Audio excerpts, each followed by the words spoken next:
السلام علیکم ورحمۃ اللہ وبرکاتہ۔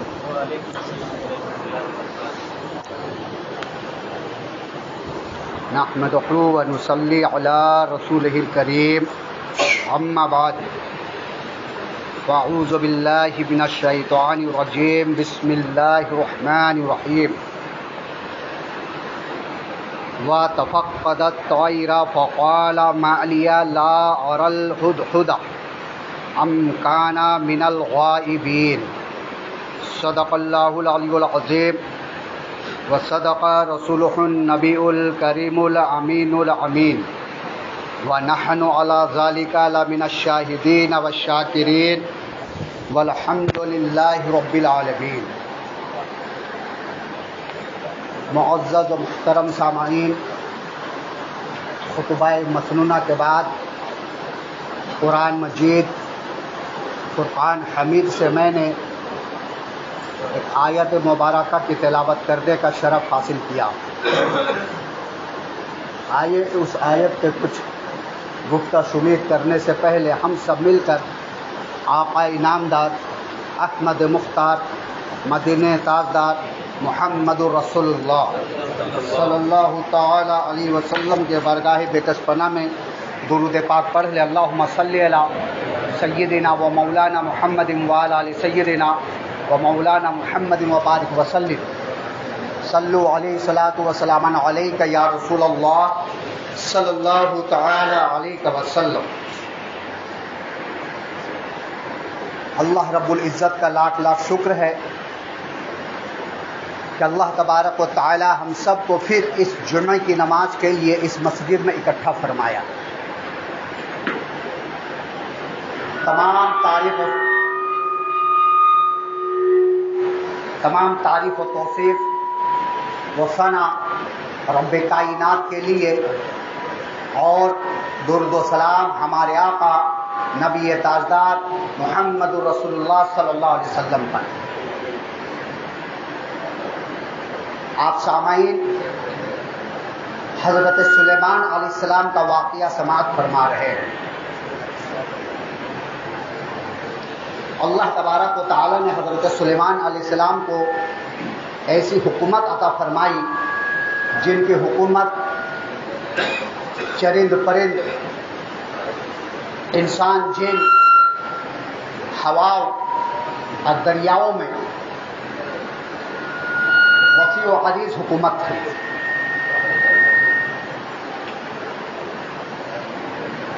جب حضرت سلیمان علیہ السلام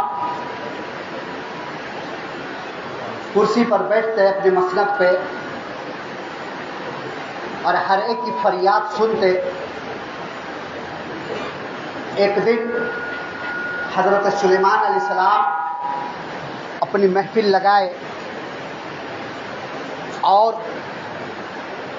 تمام مخلوق اس محفل میں حاضر تھی، جن، انسان، پرند۔ حضرت سلیمان علیہ السلام ایک نظر محفل میں ڈالے تو وہاں ہدہد نظر نہیں آیا، تو حضرت سلیمان علیہ السلام فرماتے ہیں کیا ہے کہ میں ہدہد کو نہیں دیکھ رہا ہوں، کیا وہ غائب ہے؟ آخر وہ حاضر کیوں نہیں ہے، غائب کیوں ہے؟ میں اسے سخت سزا دوں گا یا پھر ذبح کر دوں گا۔ پوری آیت ہے یہ سورۃ النمل کی آیت نمبر 20 سے لے کر کے 50-56 تک کی آیت آپ پڑھیں اس سورے کو، سورہ نمل کی 20 سے 56 تک۔ اب پورے واقعات آپ کو اس میں سمجھ میں بات آ جائے گی، تفسیر پڑھیں گے۔ تو حضرت سلیمان علیہ السلام یوں فرماتے ہیں کہ کیا آج میں حضور کو نہیں پا رہا ہوں، نہیں دیکھ رہا ہوں، کیا معاملہ ہے؟ کیا وہ غائب ہے؟ یعنی حقیقت میں وہ غائب ہے؟ نہیں ہے، میں اسے سخت سزا دوں گا یا پھر ذبح کر دوں گا، ختم کر دوں گا اسے، یا کوئی عذر لائے کہ کیوں وہ غائب ہے، کوئی بات ایسی بتائے جس کی وجہ سے میں اسے معاف کر دوں گا یا چھوڑ دوں گا۔ ہدہد ایک ایسا پرندہ ہے، پرندے تو سب تھے، ہدہد کا کام یہ ہوتا کہ جب حضرت سلیمان علیہ السلام لشکر لے کر نکلتے تو حدود پانی تلاش کرتا. دور سفر جانے پر بہت سے لوگ رہتے تھے ساتھ میں اس تخت میں. اولیاء کرام بیٹھے رہتے تھے, علماء کرام بیٹھے رہتے تھے. آخر حضرت سلیمان علیہ السلام کو کوئی حاجت پیش ہوتی تو ہوا کو حکم دیتے کہ یہاں پہ تخت کو اتارو, اور تخت اتارا جاتا اور پانی کی تلاش ہوتی. اور پانی نہیں ملتا تو ہدہد کو حکم دیا جاتا کہ پانی تلاش کرو. ہدہد ایک ایسا پرندہ ہے کہ وہ چونچ زمین میں مار کر معلوم کر لیتا تھا, اور آج بھی وہ پرندہ معلوم کر لیتا کہ پانی کس زمین پہ ہے, یہ میٹھا پانی ہے یا کھارا پانی یا کیسا پانی ہے. اور اس زمانے میں بھی ہدہد کا یہی کام تھا کہ حضرت سلیمان علیہ السلام کے ساتھ چلتا ہدہد, اور جہاں ضرورت پڑتی ہدہد اس جگہ پہ تلاش کرتا اور چونچ مار کر بتا دیتا کہ یہاں پانی ہے. اور پھر حضرت سلیمان علیہ السلام جنوں کو حکم دیتے اور جنات زمین کھودتے اور وہاں سے پانی نکلتا, اور وہ پانی پی کر تمام لفظ شکم سے ہو جاتے, پیاس بجھ جاتی. تو اتفاق سے اس دن ہدہد نہیں تھا اس محفل میں. اب حضرت سلیمان علیہ السلام یوں فرماتے ہیں, اللہ تبارک و تعالیٰ قرآن میں پورا حضرت سلیمان علیہ السلام جو فرمایا جو کہے پورے تفصیل کے ساتھ قرآن میں ہے.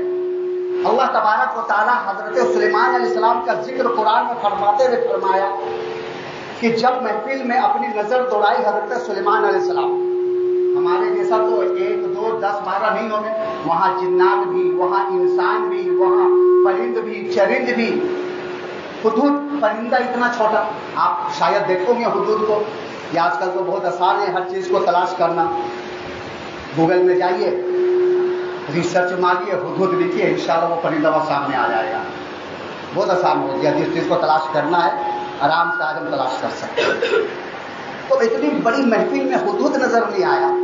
تو یہی حضرت سلیمان علیہ السلام یوں فرما رہے, کیا میں ہدہد کو نہیں دیکھ رہا ہوں؟ ہدہد یہاں نہیں ہے, حقیقت میں ہدہد غائب ہے, اور اگر غائب ہے تو مجھے سخت سزا دوں گا یا ذبح کر دوں گا اگر کوئی معقول عذر نہ لائے. ابھی یہ گفتگو ہو ہی رہی تھی کہ ہدہد پیچھے سے دیکھا کہ میرے بارے میں تذکرہ چل رہا, آج میں نہیں ہوں. حضرت سلیمان علیہ السلام غصے میں ہے, پتا نہیں آج کیا ہوگا. اور ایک بات اور ہوتی ہے استاد اور شاگردوں میں, یا باپ بیٹے کا بھی معاملہ ہے کہ جو جس سے زیادہ محبت کرتا ہے, جس سے زیادہ محبت ہوتی ہے, اگر وہ حاضر نہیں ہوتا تو اس کے اوپر غصہ آتا ہے. استاد پڑھا رہا ہو, 40 بچے کا بینچ ہے, 30-35 بچہ بیٹھا ہوا ہے, اور اس میں وہ بچہ غائب ہے جو بہترین پڑھنے والا ہے, تو استاد بہت غصہ ہوگا کہ آج وہ کیوں نہیں ہے, کہاں ہے وہ, کیوں حاضر نہیں ہوا. اس لیے میری بات کو وہی دھیان سے سنتا ہے, وہی اچھا پڑھتا ہے, وہی غائب ہے. تو ہدہد کا کام تھا پانی تلاش کرنا, اور آج ہدہد ہی غائب ہے. حضرت سلیمان علیہ السلام بہت غصے میں تھے, کہاں ہے ہدہد. اب جب کوئی مجرم بادشاہ کے پاس پیش ہوتا ہے تو اپنے آپ کو بالکل گرا کر, تو پرندہ دیکھیے ہدہد دور سے ہی اپنے بازوؤں کو زمین میں بالکل گرا کر سر نیچے کر کے دھیرے دھیرے حضرت سلیمان علیہ السلام کے پاس پہنچا. حضرت سلیمان علیہ السلام بولے, کہاں سے تم کوئی عذر پیش کرو ورنہ تجھے ذبح کر دوں گا. ہدہد تفسیر بیان کرو, یہ قرآن میں نہیں ہے, تفسیر میں ہے جو چیز ہدہد بولا. حضرت سلیمان علیہ السلام سے یوں عرض کیا ہدہد, آج آپ بادشاہ ہیں, آپ کے پاس پاور ہے, آپ کے پاس طاقت ہے, آپ جسے چاہے اسے سزا دے سکتے ہیں, لیکن کل آپ سے بھی بڑا طاقتور بادشاہ جس کے پاس آپ کو حاضر ہونا ہے, سمجھیں, یعنی رب کی بارگاہ میں قیامت کے دن, رب کی بارگاہ میں قیامت کے دن جس دن آپ کو حاضری ہونی ہے, وہ آپ سے بھی زیادہ طاقتور ہے, قدرت والا ہے, اور وہ بادشاہوں کا بادشاہ ہے. اس دن آپ جواب کیا دیں گے رب کی بارگاہ میں؟ ایک پرندہ کا دے, کتنے معقول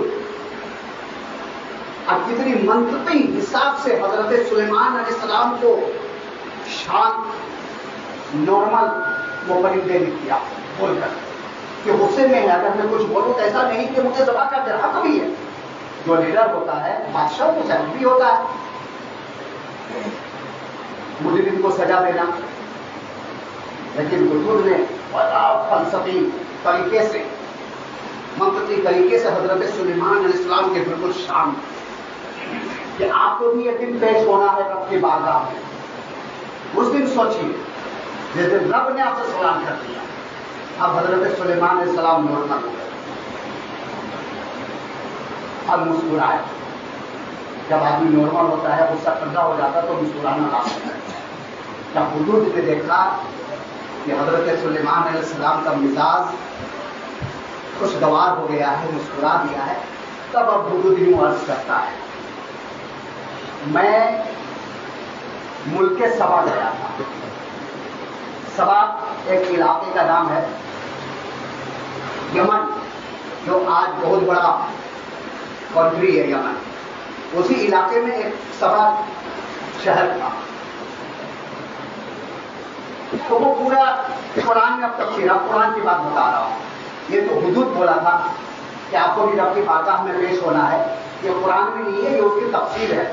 اب حدود جو بیان کیا وہ پورا قرآن میں ہے، قرآن کی آیت ہے. سورہ نمل کی آیت نمبر 22 بھی آپ 22 کتنا ہوا ہے 22 حدود یوں عرض کر رہا ہے. اللہ تبارک و تعالیٰ فرما رہا ہے قرآن میں کہ سلیمان علیہ السلام میں ایسے شہر میں گیا، ایسے ملک میں گیا جہاں کی مالکہ ایک عورت ہے، اب اس عورت کا نام بلقیس ہے. بلقیس کا نام قرآن میں آیا نہیں ہے، احادیث میں آیا ہے. اس مالکہ کا نام بلقیس ہے اور اس کے پاس بہت پاور ہے، بہت طاقتور ہے، اور اس کے پاس فوجی بہت ہے. جندن قرآن میں مطلب فوج بہت ہے، فوجی بہت ہے اور سب طاقتور ہے. اب مال و دولت بے انتہا ہے اس عورت کے پاس، لیکن وہ لوگ خدا کی عبادت نہیں کرتے، وہ لوگ پوجا سورج کی کرتے ہیں، سورج کی عبادت کرتے ہیں. اور شیطان ان لوگوں کو یہ اعمال بہت خوبصورت طریقے سے پیش کیا ہے، اور شیطان نے ان لوگوں کو ورغلا کر رکھا ہے، اور وہ عبادت خدا کے علاوہ سورج کو کر رہے ہیں. حضرت سلیمان علیہ السلام تعجب کیے، میری حکومت، میری بادشاہیت، اور میری حکومت اور بادشاہیت میں کوئی غیر کی پوجا کرے، غیر کی عبادت کرے. اسی وقت حضرت سلیمان علیہ السلام خط لکھے بسم اللہ الرحمن الرحیم، شروع اللہ کے نام سے شروع کرتا ہوں جو بڑا مہربان بہت رحمت والا. یہ بسم اللہ الرحمن الرحیم ایک آیت ہے. اس لیے تراویح میں حفاظ اکرام جب تراویح پڑھاتے ہیں تو آخر میں ایک مرتبہ بسم اللہ الرحمن الرحیم بلند آواز سے بولتے ہیں. پورے قرآن میں ایک مرتبہ بلند آواز سے بولنا واجب ہے. بسم اللہ الرحمن الرحیم اس لیے کہ ایک آیت ہے. تو جب قل اللہ احد 3 مرتبہ پڑھتے ہیں حافظ لوگ، اس میں ایک مرتبہ بسم اللہ الرحمن الرحیم زور سے بولتے ہیں تاکہ وہ آیتوں میں شامل ہوتا ہے. ایسے ہر آیت میں بسم اللہ پڑھنا ضروری ہے. جتنے بھی سورے ہیں ہر سورے سے پہلے بسم اللہ پڑھنا ضروری ہے. اور بسم اللہ الرحمن الرحیم کی برکت بہت ہے. اگر بسم اللہ الرحمن الرحیم کو اوپر بھی تذکرہ کیا جائے تو نہ جانے کتنے دن گزر جائیں گے، لیکن بسم اللہ کی فضائل ختم ہونے والا ہے. بس ایک فضیلت بسم اللہ کی سن لیجیے. فرعون تو معلوم نہیں آپ لوگوں کو، معلوم ہے نا فرعون حضرت موسیٰ علیہ السلام کے زمانے کا. جب فرعون غرق ہو گیا دریائے نیل میں تو حضرت موسیٰ علیہ السلام رب کی بارگاہ میں عرض کیے اے رب قدیر، فرعون کو نصف نابود کرنا ہی تھا، فرعون کو خاک میں ملانی تھا، اس کی بادشاہیت اس کی حکومت کو ختم کرنا ہی تھا، تو دریا میں لا کر کیوں اس کے گھر میں ہی کیوں نہیں ختم کر دیے؟ ایک زلزلہ لا کر سب ڈر کے وہی ختم ہو جاتے، اتنی پریشانیاں نہیں آتی. تو اللہ تبارک و تعالیٰ نے فرمایا اے موسیٰ، فرعون بادشاہ تھا اور وہ اپنی عبادت کرواتا تھا، لیکن اس نے اپنے دروازے پہ لکھ رکھا تھا بسم اللہ الرحمن الرحیم. تو جس کے گھر میں بسم اللہ لکھا ہو وہاں میں عذاب کیسے لا سکتا ہوں؟ تو جب اللہ تبارک و تعالیٰ ایک کافر کے یہاں بسم اللہ لکھا ہے تو وہاں عذاب نہیں لا سکتا، تو ایک مسلمان اگر اپنے دل اور مکان میں بسم اللہ لکھ کے رکھے تو کیا اللہ تبارک و تعالیٰ وہاں عذاب لائے گا؟ ہرگز نہیں آئے گا۔ یہ بس تھوڑا سا بتا دیا بسم اللہ الرحمن الرحیم۔ تو آپ کوئی بھی کام شروع کریں بسم اللہ پڑھیں، اللہ تبارک و تعالیٰ اس میں برکتیں بہت دیتا ہے۔ آپ دروازہ بھی اگر کھول رہے ہیں تو بسم اللہ پڑھ کے کھولیے، دروازہ بند کر رہے ہیں تو بسم اللہ پڑھ کے بند کیجیے، کوئی برتن ڈھک رہے کسی چیز میں کھانا بنا رہے ہیں تو بسم اللہ پڑھیے، پھر ان کی برکت دیتے۔ آپ پیسہ اپنے پرس میں رکھ رہے ہیں بسم اللہ پڑھ کے رکھیے، پیسہ کسی سے لے رہے ہیں بسم اللہ پڑھ کے لیجیے، دیکھیے پھر برکتیں۔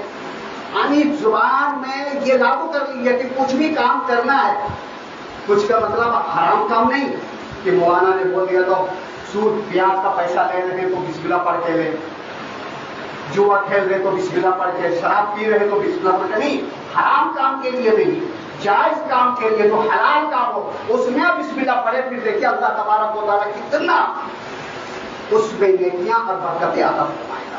تو حضرت سلیمان علیہ السلام نے خط لکھے بسم اللہ الرحمن الرحیم، سلیمان علیہ السلام کی طرف سے یہ خط ہے، تم میرے پاس آ جاؤ اور اسلام قبول کر لو۔ ہدہد کو وہ خط حضرت سلیمان علیہ السلام نے لکھے اور بولے یہ خط وہاں جا کر کے ڈال دو۔ ہدہد اڑتا ہوا گیا ملک سبا میں، اور جہاں بلقیس کا تخت رہتا تھا، بہت بڑا تخت جو ہدہد نے بیان کیا، قرآن میں پوری تفسیر ہے، 40 گز لمبا 40 گز چوڑا اس کا تخت تھا، اور سونے ہیرے اور جواہرات سے بالکل جڑے ہوئے تھے تخت، اور وہ 7 کمرے کے اندر 7 گھر سب میں تالا لگا ہوا، اور آخر میں جا کر کے بلقیس آرام کرتی تھی۔ اب ہدہد چاروں طرف گھوما، ایک سوراخ نظر آیا، وہاں سے بلقیس سو رہی تھی، اس کے روم میں گیا ہدہد اور خط کو گرا کر واپس وہیں کہیں پہ کونے میں چھپ گیا تاکہ یہ لوگوں کی نظر ہمارے اوپر نہ پڑے۔ اب بلقیس جیسے اٹھی اپنے بیڈ میں اپنے تخت میں وہ خط دیکھی، بولی یہ خط یہ کہاں سے آیا؟ چاروں طرف سے تو دروازہ بند ہے۔ اپنے بڑے بڑے سربراہوں کو بلائی اور خط پڑھی، تو خط میں جو لکھا ہوا تھا بسم اللہ الرحمن الرحیم، اللہ کے نام سے شروع، جو بڑا مہربان رکھنے والا، میں سلیمان علیہ السلام، سلیمان کی طرف سے یہ خط ہے، تم میرے طرف آ جاؤ، اسلام قبول کر لو۔ بلقیس سلیمان علیہ السلام کے بارے میں جانتی تھی کہ بہت بڑا طاقتور بادشاہ ہے، حکومت بہت ہے، تو اپنے تمام معذرات کو بلا کر کے مشورہ پیش کی، تو ان کے جو حکومت ہے، جو حکومت ہے، انہوں نے کہ ہمارے پاس طاقت بہت ہے اور ہم لڑنے کے لیے بھی تیار ہیں، لیکن جیسے آپ چاہیں جو آپ کا حکم ہو اس پہ ہم عمل کریں گے۔